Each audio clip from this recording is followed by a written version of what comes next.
Hello, and welcome back to the week on transporters and depression. In this video, we will discuss the drugs used to treat depression, focusing on the tricyclic antidepressants and the selective serotonin reuptake inhibitors. The tricyclic antidepressants are named after their structure. All drugs in this class have this three-ring backbone. I'd like you to know nortriptyline, the prototype drug of this class. TCAs require chronic treatment, so they cannot be used on an as-needed basis. This is because of a long delay in therapeutic effect. They require at least 2 to 3 weeks of treatment before any elevation in mood is observed. This delay in therapeutic effect also suggests that an additional mechanism is required for these drugs to act on mood, because these drugs act on their molecular target within minutes. And I'll go into the molecular targets in the next slide. So researchers think that there must be some type of adaptive change that happens chronically that facilitates the therapeutic effect. TCAs also have pronounced side effects, such as sedation, which makes sense because TCAs were discovered in a panel of antihistamines and sedatives, weight gain, which can be problematic in this patient population that may already suffer from self-esteem issues, tachycardia, postural hypotension, dry mouth, urinary retention, and constipation are some of the other side effects. TCAs produce no mood elevation in normal subjects, so they don't have any inherent CNS stimulant activity. They can only increase mood in depressed patients. TCAs are generally well absorbed with long half-lives, so they are often given orally once a day. However, they are no longer the first line of drugs for depression because of their side effect profile. The mechanism of action for the tricyclic antidepressants is that they inhibit the neuronal reuptake of norepinephrine and serotonin into the presynaptic terminal. They also act on a lot of other receptor systems, which is the basis for their broad side effect profile. So these include blocking alpha-adrenergic receptors, which produces the hypotension and tachycardia side effects. They can block histamine receptors, which produces sedation. And they can block muscarinic acetylcholine receptors, which produces the urinary retention, dry mouth, and other antimuscarinic effects. The TCAs have largely been replaced with the selective serotonin reuptake inhibitors, or SSRIs. I'd like you to know fluoxetine, which is the prototype drug for this class, which is also known as Prozac. Prozac was the biggest selling drug in the world when it first came out. Fluoxetine was so widely prescribed that there was some concern and controversy in the 1990s about cosmetic psychology, where people would be titrating their mood to just the right level with these drugs. This turned out to be unfounded, and there's still a stigma surrounding depression that contributes to its underdiagnosis and undertreatment. So why did the SSRIs replace the tricyclic antidepressants and become the first line of drug treatment for depression? The SSRIs are not more efficacious than the tricyclic antidepressants for the treatment of depression, and they still have a long and quite variable delayed onset of therapeutic effect. However, they are much better tolerated with a much better side effect profile compared to the TCAs. The SSRIs are now used for a variety of mood disorders and other disorders including depression, OCD, generalized anxiety disorder, panic disorder, PTSD, social anxiety disorder, and premenstrual dysphoric disorder. The mechanism of action of the SSRIs is that they selectively inhibit the reuptake of serotonin. Note that serotonin is also known as 5-HT, or 5-hydroxytryptamine. Here's a figure 8.5 from your textbook showing a serotonin synapse. SSRIs will inhibit the serotonin transporter SERT, labeled as number 1.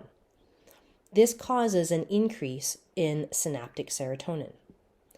The elevated serotonin levels can also act on serotonin autoreceptors on the presynaptic side, labeled number 2. Autoreceptors act in a negative feedback mechanism, so activation of autoreceptors will reduce the activity of the presynaptic neuron, leading to reduced neurotransmitter release. Desensitization of these autoreceptors can increase neurotransmitter release from the synaptic neuron.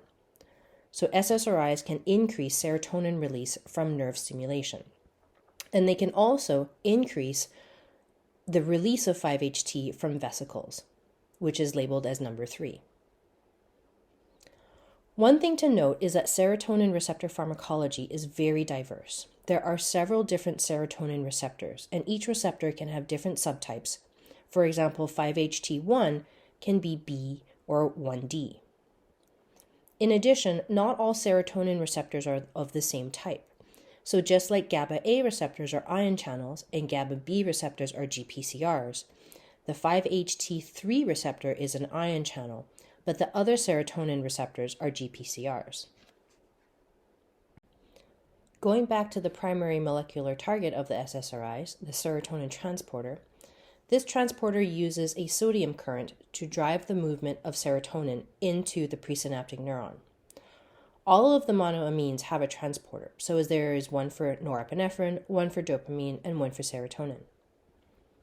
Mutations in the serotonin transporter have been associated with other psychiatric disorders, such as obsessive-compulsive disorder, which shows the importance of the role of serotonin in psychiatric disorders and provides additional rationale for the use of serotonin drugs in the treatment of psychiatric disorders. The neuroadaptive events at the serotonin synapse after SSRI treatment are illustrated in this slide. First, there is an increase in synaptic serotonin levels due to SSRIs blocking reuptake. This increased synaptic serotonin also acts on the autoreceptors on the presynaptic terminal. Remember, these receptors function in a negative feedback loop. Over time, these autoreceptors will desensitize, and there is now more serotonin being packaged and released from the presynaptic terminal, in addition to blockade of serotonin reuptake. These adaptive changes are likely part of the reason why the SSRIs have a delayed therapeutic onset. However, there are other adaptive changes at the neuronal level that may underlie the effects of antidepressants, which we will touch on when we discuss the use of ketamine for depression. Even though the side effect profile of SSRIs is better than the TCAs, no drugs are without side effects. And one of the more serious side effects of the SSRIs is increased anxiety, insomnia, and increased suicidal thoughts in early treatment.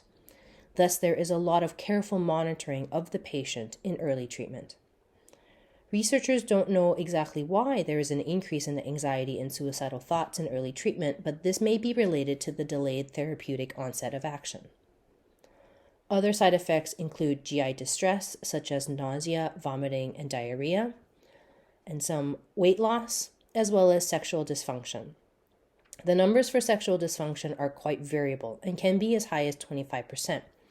But self-reports are hard to come by because people don't often like to report the side effect. There are also some sleep disturbances. But overall, the side effects can be reduced by adjusting the dose of the drug, and less than 4% of patients discontinue SSRI therapy due to side effects. The increase in suicidal thoughts from SSRIs was a great concern to the FDA, and fluoxetine and other SSRIs all have a black box warning, which is the strongest warning that can be issued by the FDA. It is worth revisiting the connection between SSRIs and suicidal thoughts. In the 1980s, there was early concern that fluoxetine increased suicidal impulses. However, an analysis of suicide rates before and after fluoxetine was approved showed no difference in suicide rates. In 1997, the FDA Modernization Act gave a 6-month patent extension for drugs tested in children.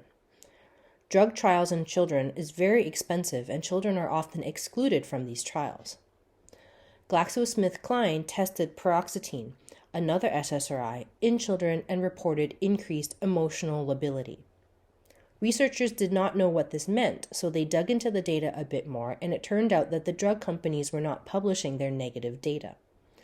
A meta-analysis of this negative data showed that the emotional lability was actually increased suicidal thoughts. Currently, fluoxetine is the only SSRI approved for use in children.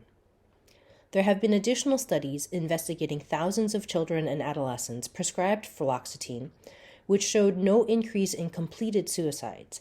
However, the studies were not designed to detect increases in suicidal thoughts. Other studies have shown that behavioral therapy is especially effective in children and adolescents and should be prioritized in treatment. Current evidence also suggests that increased suicidal thoughts occurs in adults, particularly young adults, during the early stages of treatment with SSRIs. So why is there an increase in suicidal thoughts in early treatment? Researchers don't know why, but it's likely linked to the variable and delayed therapeutic onset for depression relief combined with the drugs producing increased anxiety. In addition, it is thought that when the patients are first given SSRIs, they may feel more energetic and act on the suicidal thoughts. So all FDA-approved SSRIs have this warning, and patients are carefully monitored in early treatment. Here's a comparison between the tricyclic antidepressants and SSRIs. The efficacy of these two drug classes for elevating mood is the same. The big difference lies in their side effect profile, which can be explained by the differences in drug action and selectivity for the serotonin system for the SSRIs. Both drug classes have delayed therapeutic effects, which indicate that chronic adaptive changes are required for elevated mood in both cases. We'll discuss some of these adaptive changes in the next video.